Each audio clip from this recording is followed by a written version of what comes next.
Bonjour à tous et bienvenue sur Mosaïque Cristal, tour d'horizon de l'actu du jour en images. Voici les titres du JT. Patrick Weiten à la rencontre des habitants du Pays de Bitche. Le président du département de la Moselle a terminé sa visite par une réunion publique. L'occasion d'aborder la situation de la Moselle, notamment en termes d'EHPAD et de collèges. Première intervention de la régie municipale d'électricité de Bitche dans une autre commune. Elle intervient en tant que prestataire local à Binin pour passer en éclairage LED les 144 lampadaires de la commune avec différents réglages d'intensité. Binin devrait ainsi réaliser une économie de 70% pour son éclairage public. La vaccination contre la variole du singe s'accélère en Moselle. Le centre de vaccination préventive, basé à Thionville, peut prendre en charge 104 injections par semaine. Match de championnat en pleine semaine pour le Sarreguemines Football Club. Le SFC a affronté hier soir le FC Obermodern au stade de la Blise. Après une première mi-temps très positive où les Sarregueminois menaient 3-0, la deuxième mi-temps a scellé le match sur une égalité, 4 partout. Éclat de bois, c'est un spectacle itinérant dans les bibliothèques du réseau de la Casque, une série de contes pour enfants racontés par l'artiste Léa Pellerin. C'est gratuit et accessible dès l'âge de 4 ans. Et on fera un large focus sur l'impact de la sécheresse pour les agriculteurs. Et pour en parler, l'invité du jour, c'est Marc Baudot, secrétaire des jeunes agriculteurs de la Moselle. Bonjour. Bonjour. Et merci de participer à cette émission. Je vous donnerai largement la parole tout à l'heure. On va d'abord revenir sur la réunion publique du président du département. Vous l'avez vu à plusieurs reprises lors de nos dernières émissions. Patrick Weiten a visité le canton de Bitche mardi. Et pour clôturer la journée, il est allé à la rencontre des habitants afin de répondre à leurs questions. C'était l'espace Cassin à Bitche, reportage de Marie-Morgane Pires et Guillaume Dumonteil. Vous avez une histoire à raconter, une ambition à affirmer. La Moselle compte 27 cantons qui ont tous leurs spécificités. Pour Patrick Weiten, il faut donc adapter la politique départementale à chacun d'entre eux. Cela fait partie des raisons pour lesquelles il a tenu à organiser une réunion publique face aux habitants du Pays de Bitche. Il était accompagné de David Suc, vice-président du département, et Sophie Pastor, conseillère départementale. L'objectif, expliquer les moyens, les compétences et les difficultés du département. L'une de ses compétences principales est le social et notamment l'accompagnement des seniors. Je prends un exemple, en Moselle nous avons 110 établissements qui s'appellent des EHPAD et il nous manque plus de 300 places dans ces EHPAD, plus de 300 lits que nous n'arrivons pas à obtenir puisque nous sommes dans une coproduction entre l'État qui s'occupe du sanitaire et du médical et le département qui s'occupe du médico-social et de l'hébergement. Concernant la protection de l'enfance, Patrick Weiten a annoncé que le seuil des 2000 enfants placés vient d'être atteint. Le département gère aussi l'entretien et l'équipement des collèges. La Moselle en compte actuellement 90. Malgré certaines places vacantes qui pourraient entraîner des fermetures d'établissements, le président s'est montré rassurant. Dans une politique d'aménagement du territoire, on ne peut pas s'engager dans cette démarche. Parce qu'il faut que le collège reste cet établissement de proximité, c'est absolument essentiel. Et a fortiori, on s'est lancé dans une démarche de réinvestissement dans nos collèges. Nous avons décidé, dans le cadre à la fois du plan de relance et de la politique départementale, de reconstruire 10 collèges en Moselle. Le public, composé d'élus et d'habitants du territoire, a ensuite pu prendre le micro pour poser des questions au président et ses conseillers. Nous avons ici à tracer. Nous avons la ligne Sarreguemines-Bitche qui est fermée. Sarreguemines-Bitche est un tracé qui aujourd'hui est en train de partir en jungle. Pour les vélos électriques, pensez-vous mettre en place des aides pour financer l'acquisition ? L'occasion de pointer des difficultés financières actuelles du département liées à une hausse des salaires décidée par l'État, une hausse des prix de l'énergie, mais aussi une perte de fiscalité. Et avec la hausse des prix de l'énergie, les communes cherchent à faire des économies. L'une des solutions est le changement d'éclairage. Binin a décidé de passer à des ampoules à LED. Et c'est la régie municipale d'électricité de Bitche qui s'occupe du chantier. Reportage de Marie-Morgane Pires, Emilia Zeel et Thibaut Desmerlet. La commune de Binin change l'ensemble de son éclairage public. 144 lampadaires passent d'ampoules au sodium et néon au LED. Une opération qui devrait permettre à la municipalité de faire une économie de 70%. Actuellement, le budget pour l'éclairage est de 13 000 €. Il devrait donc baisser à 4 000 €. On avait un très gros budget au niveau de la commune pour l'éclairage public et donc voilà, c'est de faire des économies et puis forcément on profite aussi des aides de la DETR donc c'était le moment et puis là avec les augmentations du coût de l'électricité, voilà, on est vraiment dans cette optique-là. De plus, la commune a mis en place une atténuation de la puissance des LED de 70% entre 23h et 5h. C'est un prestataire local qui est en charge des travaux, la Régie municipale d'électricité de Bitche. Habituellement, elle s'occupe des 1000 luminaires de Bitche. Elle veut élargir son champ d'action à l'ensemble de la communauté de communes. Binin est la première dans laquelle les techniciens interviennent. Actuellement, il est important justement de trouver des solutions d'économie et baisser notre empreinte, on va dire, carbone. Donc là, actuellement, le relamping pour les communes, c'est le cœur pour l'économie, quoi. L'une des prochaines communes où la régie de Bitche va entreprendre les travaux de changement des luminaires sera Götzenbrück et son annexe Althorn. Côté santé, faisons le point sur la variole du singe, présente en Europe depuis quelques mois. Les personnes qui ont été exposées à la variole du singe peuvent se faire vacciner et les personnes à risque peuvent aussi être vaccinées préventivement. Ouvert début septembre à Thionville, le centre de vaccination préventive contre la variole du singe peut désormais prendre en charge 104 injections par semaine. Reportage d'Anne-Sophie Gross. 104 vaccinations par semaine, c'est la capacité de ce centre ouvert au sein de l'hôpital Bel-Air de Thionville, le seul dans lequel il est possible de se faire vacciner de manière préventive contre la variole du singe. Les vaccinations post-exposition, donc ceux qui ont contracté la maladie, sont pris en charge sur le site de Mercy au niveau du Cégide. Les personnes concernées par cette vaccination préventive sont celles dites à risque, les personnes ayant des relations homosexuelles, notamment d'hommes à hommes, les personnes ayant des partenaires multiples ou celles en situation de prostitution, car cette maladie se transmet par voie sexuelle, voie respiratoire et contact cutané. Mais pousser la porte d'un centre de vaccination n'est pas toujours évident. Quand le centre de vaccination a ouvert, je ne me suis pas dirigé directement parce que j'étais mal informé là-dessus et je ne savais pas que j'étais une personne à risque. C'est en discutant avec des gens que j'ai pris conscience qu'il fallait que j'aille me faire vacciner. Pour Nicolas, en revanche, se faire vacciner lui semblait indispensable. Tout simplement parce que je pars en vacances dans 2 semaines. Et du coup, c'est là où a débuté à peu près la variole du singe. Donc du coup, je prends mes précautions et comme j'ai des problèmes de défense immunitaire, je préfère me préserver du coup. Quant à savoir s'il faudra 1, 2 ou 3 injections, cela revient au médecin de le déterminer lors de l'entretien préalable à la vaccination et cela dépend surtout de l'année de naissance. Les derniers cas de variole humaine, c'était en 77. Le dernier cas anecdotique, c'était 78. La vaccination n'était plus obligatoire depuis 79. Donc tous les gens qui sont nés avant cette date, normalement, ont dû recevoir la vaccination qui était obligatoire à l'époque. Et puis à partir de 80 ou 82, il n'y avait plus de vaccination du tout. Donc on a déterminé en fait en fonction des années de naissance le schéma qu'on va utiliser. Les rendez-vous pour une vaccination préventive contre la variole du singe sont ouverts tous les mercredis de 8h à 16h30. Culture pour enfants avec un spectacle ambulant, c'est ce que vous propose la médiathèque communautaire de Sarreguemines. Un voyage dans l'imaginaire qui prend la forme d'une série de contes racontés par l'artiste Léa Pellarin. Guillaume Dumontail nous en dit plus. Souffle, souffle, souffle le vent. Bruisse, bruisse, feuilles en cœur. Et raconte des histoires aux rêveurs.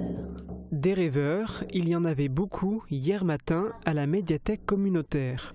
Plongés dans l'obscurité, ils écoutaient Léa Pellarin leur raconter des histoires étranges où hommes et animaux se croisent et parfois se dévorent, comme lorsque Cerise a fait la connaissance d'El Lobo, un loup 5 fois plus gros qu'un éléphant. Je veux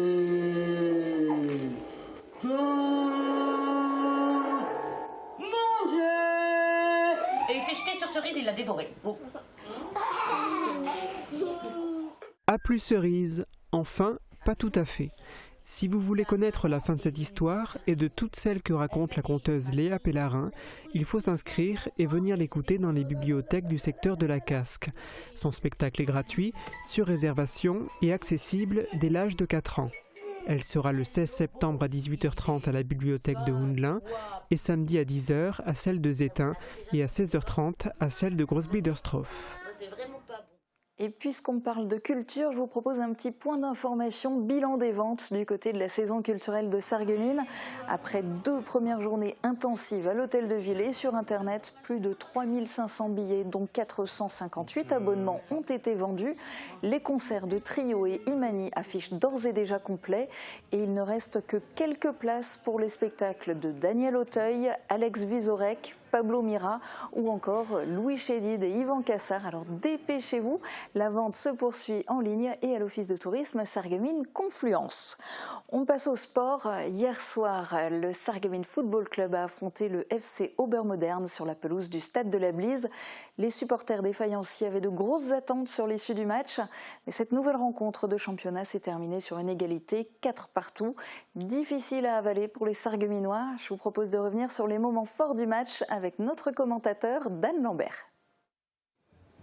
Voilà, c'est Michel Munch, l'invité de prestige, qui nous a fait le plaisir de donner le coup d'envoi. L'athlète bien connu du côté de Sarreguemines, athlète handisport, malvoyant, quasiment non-voyant.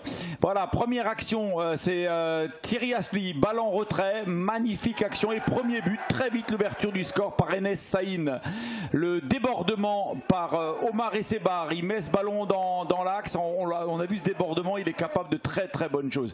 Thierry Asli, le ballon va rebondir. Emma Rengeni, il a bien failli mettre la volée. Derrière, c'est Omar Essebar, mais le ballon qui va loin au-dessus. Là, l'un des meilleurs joueurs de la rencontre, ou peut-être le meilleur joueur de la rencontre, le numéro 10 d'Obermodern qui a frappé, mais le ballon est arrêté par le gardien Florian Trimborn. Et là, il a résisté, Enes Saïd, il a résisté avec sa puissance et il a réussi à donner un ballon à son collègue de jeu, à Mohamed Boutargui. Et là, il va le donner. Il a vraiment joué de sa puissance pour donner ensuite ce ballon en retrait. Et c'est Mohamed Boutargui qui va marquer dans le but vite pour le 2-0. Très belle action là de la part d'Enes Saïn. Là, on va voir le ballon toujours avec un ballon en retrait. Adel Gendes qui va tenter une frappe. Elle va passer loin au-dessus. Là, on va avoir un geste magnifique, une frappe chirurgicale. Enes Saïn, il va trouver la lunette opposée pour aggraver le score avec le 3e but. Elle est magnifique. Regardez, très peu d'élan, il a regardé la lunette et c'est là-bas qu'elle va aller, une frappe chirurgicale. 3-0 à ce moment-là, on voit Obermodern qui rentre dans l'axe, une frappe même manquée, et le numéro 10 qui comme je vous l'ai rappelé, très très bon joueur qui va revenir au score pour mettre 3-1. Lui, il y a cru dans cette rencontre-là, il n'a jamais abdiqué. Ce joueur, et là on va le voir encore à d'autres reprises, vous allez le voir dans un instant. Une petite déviation, elle arrive toujours dans les pieds d'Ahmet et Ogun, je crois de son nom, on regardera, et même à 4 pattes entre 2 défenseurs, il est capable de mettre ce 2e but pour amener le score à 3-2. On voit là Adel Gendes, il est dépité, et là encore une fois une grosse erreur de défense. Il a pu s'y prendre à 2 fois. Une première fois il a fusillé Florian Trimborn à bout portant, on le voit là, et ensuite il est encore capable de récupérer le ballon pour le mettre une 2e fois malgré une multitude de défenseurs sarregueminois. Et là on voit, là ça par contre c'était un très gros travail de Thomas Fernandez qui donne ce ballon là dans l'axe, un ballon piqué, et on voit Emma Rengeni qui a vraiment voulu redonner l'avantage aux sarregueminois. Là on voit encore une nouvelle frappe avec cette précision incroyable d'Enes Saïn, et là le gardien ne prend aucun risque avec un dégagement. Et là, la même frappe chirurgicale du côté d'Obermodern. Regardez ce ballon-là. Et il n'est pas complètement irréprochable, notre Florian Trimborn là-dessus. Mais enfin, difficile quand même d'aller récupérer cette balle avec cette frappe d'une énorme précision. Grosse déception pour les Sarregueminois, que ce soit les téléspectateurs ou les spectateurs qui étaient venus nombreux pour cette 3e journée de championnat de R1. Cette 3e journée, il faut rappeler que les 2 premières journées, Sarreguemines avait été défait une première fois à Gandrange, une 2e fois un match nul.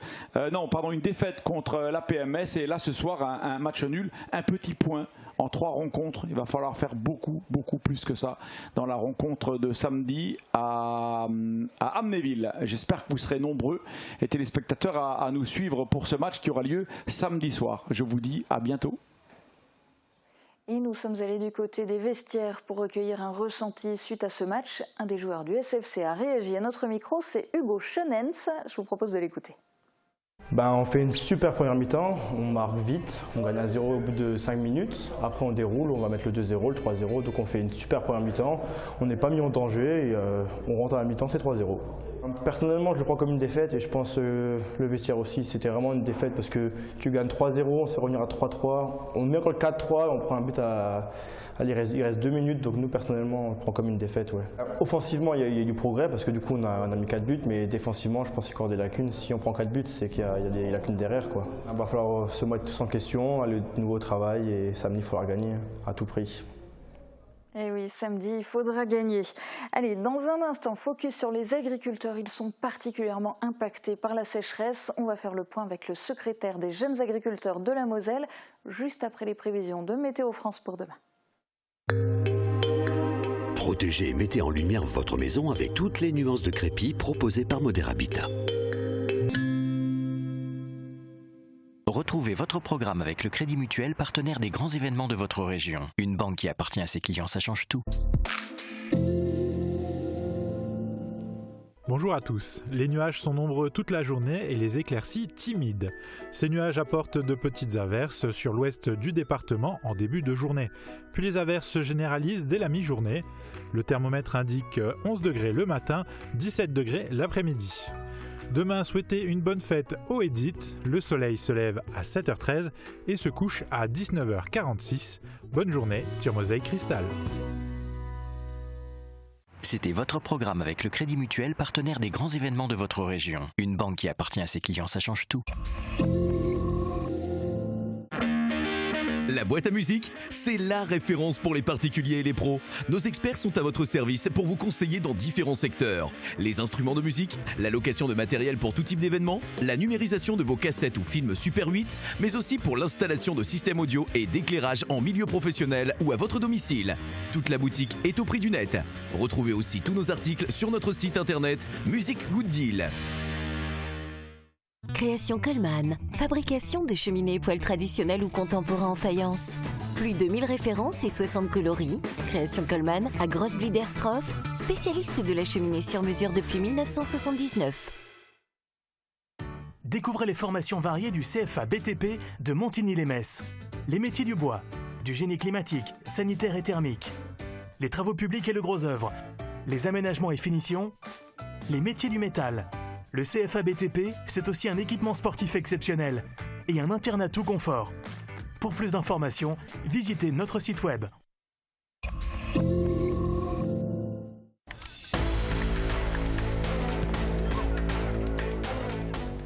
La saison du football reprend et Mosaïque Cristal vous propose de suivre tous les matchs du SFC en direct. Le prochain match de la saison oppose Amnéville au SFC ce samedi à 18h30 en direct et en exclusivité sur Mosaïque Cristal. Tout de suite, focus sur les agriculteurs avec Marc Baudot, c'est l'invité du jour.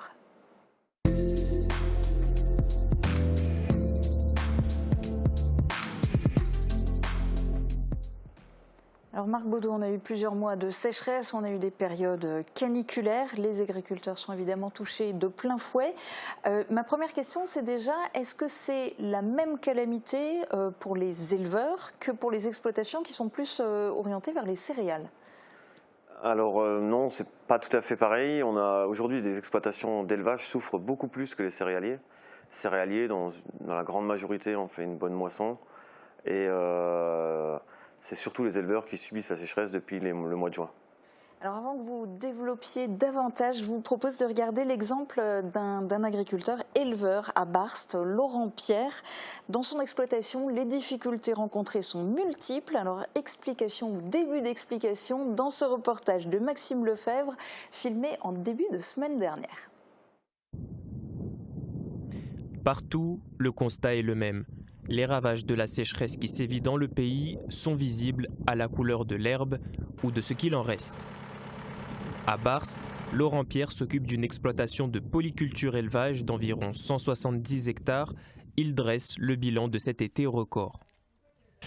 Alors je vais me permettre de dire que le bilan pour cette année, je pense qu'il est plus ou moins catastrophique. Suite à un printemps long, froid, c'est-à-dire tardif, plutôt tardif. Et on a eu des froids, des gelées tardives, c'est-à-dire au mois d'avril encore, ce qui nous a amené à sortir les bêtes assez tard en pâture, qui a freiné la pousse de l'herbe. Ensuite, on est passé donc à la période fenaison en rubanage, c'est-à-dire mai-juin, donc où la production a été faible. Par contre, on a un point positif, c'est qu'elle était de qualité relativement correcte. Les semis de maïs donc effectués sur la fin avril, début mai, ont eux aussi souffert donc de la vague de sec que l'on vit encore aujourd'hui. Donc ce qui a fait des très mauvaises pousses et repousses en herbe. On peut le voir dans les prairies derrière nous. Tout est séché, grillé, donc ce qui nous amène à pomper dans nos stocks fourragers qui servent normalement à nourrir le bétail l'hiver. Et ça fait depuis, on va dire, fin juin, début juillet, qu'on nourrit les bêtes au parc comme si elles étaient à l'étable. Dans cette exploitation, les 2/3 des élevages sont des cultures fourragères qui servent à nourrir les animaux.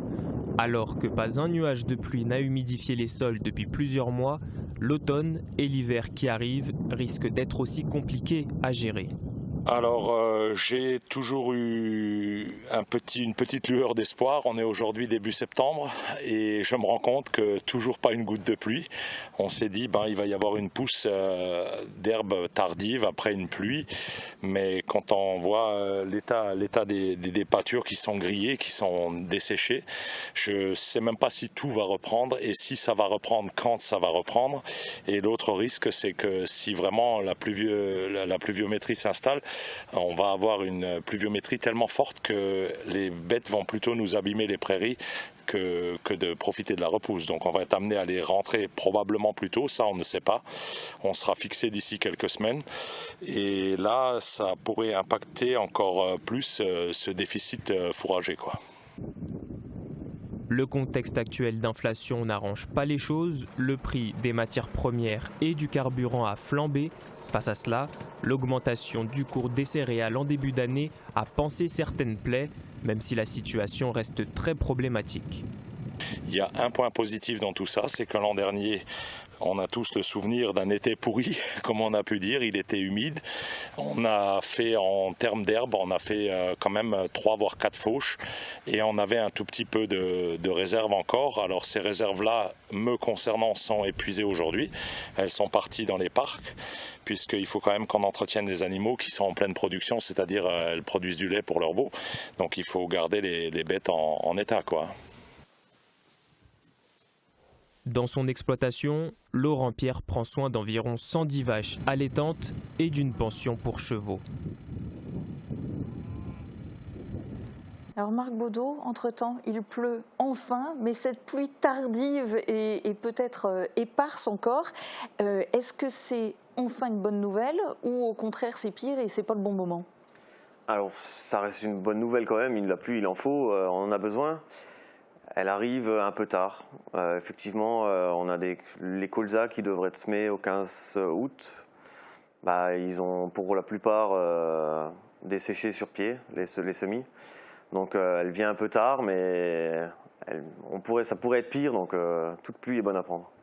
Alors, dans le reportage, il y a plein de pistes, plein de problèmes qui sont soulevés. J'ai envie d'avoir un petit peu votre avis. Quelles sont déjà les mesures que peuvent ou que devraient prendre les agriculteurs? Je me pose la question, est-ce que les éleveurs, ils doivent par exemple miser sur un moins grand nombre de bêtes? Est-ce que les agriculteurs doivent varier les cultures ou carrément se réorienter complètement vers d'autres types de cultures? Qu'est-ce que les agriculteurs doivent changer, s'ils doivent changer des choses, à vos yeux? Alors, évidemment qu'il va falloir qu'on change des choses, mais hormis un reportage qui était passé sur une autre chaîne, qu'un maraîcher nous a expliqué qu'il pouvait faire pousser des des légumes sans eau, ça relève du miracle, mais c'est pas grave. Mais on a beau changer, il nous faudra toujours de l'eau. Quoi qu'on fasse, il nous faudra de l'eau, que ce soit pour des vaches, que ce soit pour du lait, que ce soit pour des céréales. On n'arrivera jamais sans eau, mais évidemment, il va falloir qu'on change nos pratiques. Si on baisse nos élevages, ça veut dire qu'on baissera notre production, ça veut dire qu'on va baisser notre chiffre d'affaires, donc notre revenu, quand il existe. Pour la plupart, il n'existe même pas pour l'instant, le revenu. Donc c'est compliqué, il va falloir changer les choses, mais il va falloir aussi qu'on nous aide à le faire et qu'on s'adapte. Alors d'autant qu'il y a la sécheresse, mais il y a aussi la hausse des prix des énergies pour tout le monde, pour les agriculteurs aussi. Le carburant qui a fait du yo-yo, hein, on a vu les consommateurs qui se retrouvaient à faire le plein à plus de 2 € le litre. Ah oui. C'est pareil pour les tracteurs, etc., selon les engins que vous utilisez. Il y a la crise énergétique mondiale. Alors, est-ce qu'il y a des mesures qui sont prévues, je ne sais pas, peut-être au niveau national? Est-ce qu'il y a des aides qui sont possibles pour les agriculteurs? Un coup de pouce de l'Europe peut-être? Alors l'Europe, on n'en entend pas grand-chose, pour être honnête. Il y a des choses qui vont être mises en place pour les agriculteurs cette année par le département, par le préfet. On remercie d'ailleurs le préfet. Mais ça ne va pas suffire. Il va nous falloir des aides de la région, du département et des aides nationales. Au niveau national, aujourd'hui, on va avoir les calamités agricoles, ce qui va nous donner un petit coup de pouce, mais c'est des mesures qu'on avait déjà à l'époque, en 2018-2019, aux précédentes sécheresses, qui étaient sans aucune mesure avec celle-ci. Mais donc, à sécheresse exceptionnelle, il va nous falloir des aides exceptionnelles, ou alors il faudra qu'on accepte, que le citoyen accepte qu'on arrête l'élevage en France. Sinon, on n'aura plus d'élevage. Si on ne nous aide pas aujourd'hui en Moselle, il n'y aura plus d'élevage. Alors il y a des exploitations agricoles qui pratiquent aussi du maraîchage. On va en parler, on va s'intéresser à un produit qui est particulièrement prisé dans la région, la pomme de terre. Après un été caniculaire, la récolte des patates s'annonce catastrophique dans le pays, la pire du 21e siècle selon l'Union nationale des producteurs de pommes de terre. Un coup de chaud sans précédent qui donne des sueurs froides aux maraîchers. Malgré tout, en Moselle, le rendement sera certes amoindri par la sécheresse, mais les pommes de terre ne devraient pas manquer cet hiver. Les explications de Fanny Bragard. Comme nous, ces pommes de terre ont souffert de la chaleur et pour certains maraîchers, c'est la douche froide. Pour cette récolte 2022, Pierre s'attend à un rendement divisé par 2. Voilà, les pommes de terre sont là, première quantité. Les patates sont beaucoup plus petites que l'année dernière parce qu'il a eu trop de température et puis il manque un peu d'eau. Victimes de la sécheresse, les pommes de terre pourraient se faire plus rares cet hiver. Si la filière nationale s'inquiète d'une récolte catastrophique, les pieds dans la boue, Héloïse ne se plaint pas. Implantée sur une ancienne prairie, ces 50 hectares de patates ont seulement eu chaud. Elles ont des petites taches brunes. Alors c'est pas du mildiou, mais c'est vraiment des coups de chaud. Mais quand on épluche, il n'y a rien en dessous, mais c'est vrai qu'au niveau de la présentation, c'est un peu moins joli. Après, c'est pas très grave, mais c'est vrai qu'elles ont eu très très chaud, elles ont un peu souffert. Comme le terrain reste frais et humide, ça a bien aidé. La jeune maraîchère a pu récolter 3,5 tonnes de tubercules, mais elle s'inquiète pour l'avenir de ses cultures face à des épisodes climatiques toujours plus extrêmes. Là, on est vraiment pour l'année prochaine dans une optique de produire moins mais mieux, donc sur des plus petites surfaces, donc réussir à s'en occuper correctement parce que c'est vrai que cette année on était un peu débordés, on n'a pas pu tout irriguer, donc il y a une partie de nos cultures qui sont mortes forcément. La Fédération nationale des syndicats d'exploitants agricoles réclame un plan d'urgence afin de sécuriser la ressource en eau des agriculteurs et ainsi l'ensemble de la chaîne alimentaire. Oui, pommes de terre, même combat, vous le disiez tout à l'heure, quel que soit le type d'élevage, quel que soit le type d'agriculture, il y a besoin d'eau. Mais l'eau, justement, c'est devenu une denrée rare. Il y a des mesures préfectorales qui interdisent régulièrement certains usages de l'eau, et y compris pour les agriculteurs. Alors, pour vous, est-ce qu'on doit continuer à irriguer les cultures en France? Et si oui, dans quelle mesure? Alors, bien sûr qu'il faut en Moselle, l'irrigation, elle n'est pas très présente en Moselle. Mais évidemment qu'il va falloir irriguer si les épisodes se multiplient, les épisodes de sécheresse. Sur une année en Moselle, même en période de sécheresse, enfin je parle sur une année, sur 365 jours, le cumul d'eau est toujours le même. Mais on a des orages qui sont plus intenses et il faudrait réfléchir à pouvoir capter cette eau qui de toute façon ne profite pas aux nappes phréatiques ni au sol parce qu'elle tombe de façon rapide en très peu de temps. Et il faudrait pouvoir stocker cette eau-là pour pouvoir la restituer au sol de façon déjà mieux pour nous, déjà pour nos cultures, la restituer au sol au moment venu. Et ça servirait aussi aux nappes phréatiques parce qu'elles s'infiltreraient correctement dans les nappes. Et une meilleure répartition du coup sur l'année et pouvoir avoir de l'eau tout le temps. Oui, voilà. Finalement. Est-ce que la situation des agriculteurs est quelque part la même pour tous? Est-ce que les agriculteurs bio, par exemple, sont mieux lotis ou au contraire encore moins bien lotis?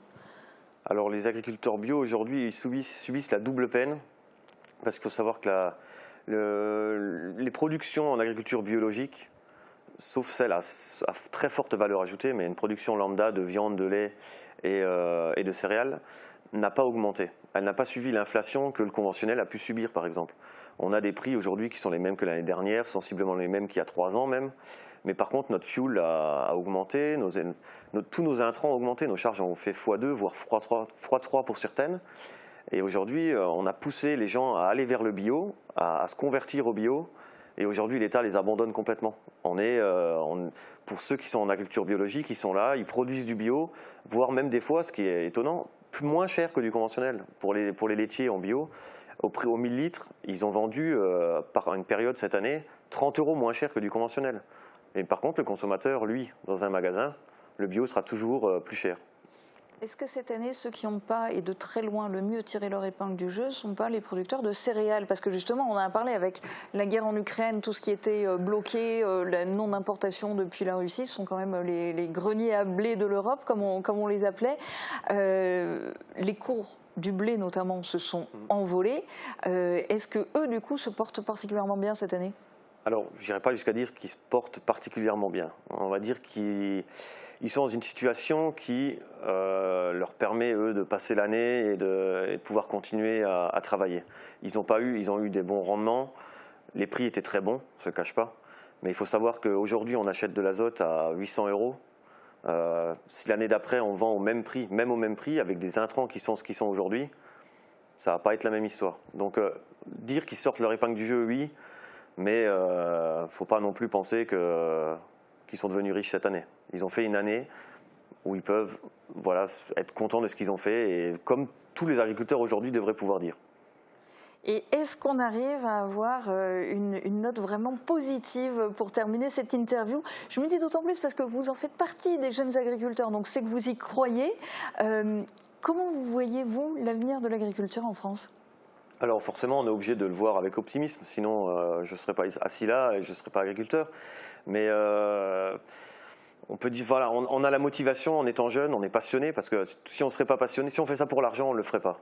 On est passionné, et l'optimisme, on le voit à travers les soutiens que les gens peuvent nous apporter. Mais on a quand même, faut quand même pas se leurrer, on n'est quand même pas serein vis-à-vis du futur. Mais comme on est jeune, on va pouvoir se battre, et on peut lancer un appel à nos dirigeants, et même au niveau régional ou départemental. On est prêt à se battre, nous, pour maintenir une agriculture en Moselle, et surtout l'élevage, que ce soit l'ovin, le caprin, le bovin et l'équin. On se battra pour le maintenir en Moselle. Et donc, s'ils regardent Mosaïque TV et qu'ils nous entendent, qu'ils prennent ça en compte. L'appel au coup de pouce est lancé. Eh bien, bon courage pour la suite. Merci. Et merci beaucoup d'avoir participé à cette émission. C'est fini pour aujourd'hui. Très bonne journée à tous. À bientôt.